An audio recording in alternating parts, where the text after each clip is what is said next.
আমি একজন অদক্ষ লোক, যে কখনোই প্লেনে উঠেও নাই, চালায়ও নাই।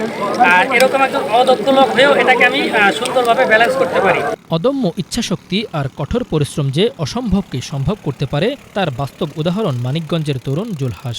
এটাতে আমি অ্যালুমিনিয়াম, এসএস, লোহা সবই ব্যবহার করছি। যেখানে যেটা পারফেক্ট হয় সেটাই ব্যবহার করছি। আর ইঞ্জিন হিসাবে আমার সামর্থ্য অনুযায়ী মাত্র 13,000 টাকা দিয়ে একটা পানির পাম্পের 7 গড়া ইঞ্জিন আমি এটাতে ব্যবহার করছি। নিজের হাতে তৈরি বিমানে চড়ে আকাশে উড়েছেন তিনি।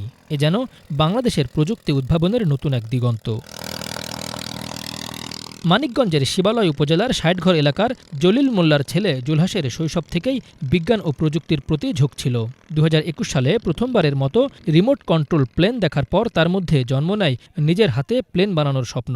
তা বাস্তবে রূপ দিতে শুরু করেন নিরলস গবেষণা। ইউটিউবে ভিডিও দেখে ও বইপত্র ঘেঁটে ধাপে ধাপে শিখতে থাকেন প্লেন তৈরির খুঁটিনাটি।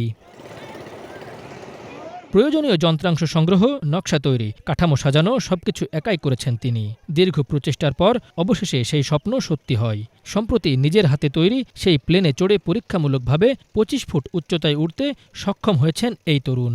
আমার আরসি প্লেন বানানোর শখ ছিল। আমি আরসি প্লেন বানাইছি, উড়াইছি। তো সেইখান থেকে আস্তে আস্তে এটার প্রতি আমার চিন্তা ভাবনা আসে। আর আমি চিন্তা করি যে হয়তো আমার এরকম মেধা আছে যে আমি এটা চেষ্টা করতে পারবো। আমি আশা করব যেন সরকার আমাকে সাহায্য করে এবং এই কাজে কোনো বাধা না যায়। জুলহাসের তৈরি প্লেনটিতে ব্যয় হয়েছে মাত্র ১.৫ লাখ টাকা। ব্যবহার করেছেন অ্যালুমিনিয়াম, স্টেইনলেস স্টিল, পানির পাম্প মোটর, মোটরযানের মিটার ডিভাইস এবং ট্রলির চাকা। প্রথমে অনেকে ঠাট্টা তামাশা করলেও ধাপে ধাপে নিজের লক্ষ্য পূরণে এগিয়ে যান তিনি। তার এই উদ্ভাবনী প্রচেষ্টা নতুন প্রজন্মের জন্য এক বিরাট অনুপ্রেরণা হয়ে থাকবে। এখন শুধু প্রয়োজন সরকারি পৃষ্ঠপোষকতা। জুলহাসের এই সাফল্যে বিস্মিত স্থানীয়রা। কেউ কেউ তো বিশ্বাসই করতে পারছিলেন না যে তাদের গ্রামের এক তরুণ নিজ হাতে প্লেন তৈরি করে আকাশে উড়াতে পারেন। তার প্লেনটি আমার খুব ভালো লাগছে। সে আকাশে টাইলও দিছে, কালকেও দিছে, আমরা সবাই দেখছি। দেখলাম প্লেনটা উড়ানো, অনেক ভালো লাগলো। এটা আমরা গ্রামবাসী সবাই এটা নিয়ে খুব উচ্ছ্বাসিত। একটা বিমান তৈরি করছে, এটা দেখতে আইছি, আসাতে খুব ভালো লাগলো।